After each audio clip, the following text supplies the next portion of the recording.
Bureau of Immigration, tuloy-tuloy ang kampanya laban sa mga foreign pedophile.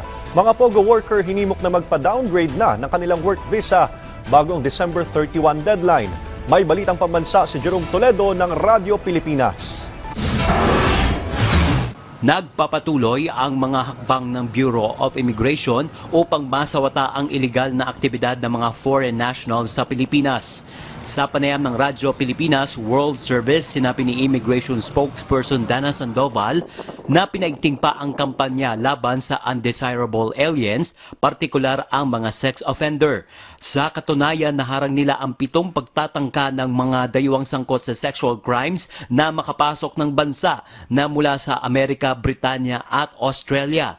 Patuloy din na nakikipagtulungan ang BI sa iba't ibang ahensya ng pamahalaan maging sa foreign immigration counterparts upang labanan ito. We have a partnership with the Center for Welfare of Children in creating a helpline for tips also on foreign pedophiles. So it's partnership with other government agencies. It's really important, and it allows us to have more channels, more portals, be able to submit information about illegal aliens in the country. Samantala sa issue ng mga foreign POGO worker, sinabi ni Sandoval na 18,000 visas na ang na-downgrade ng immigration at karamihan sa mga holder nito ay nakalabas na ng Pilipinas habang pinoproseso pa ang downgrading ng 9,000 iba pa.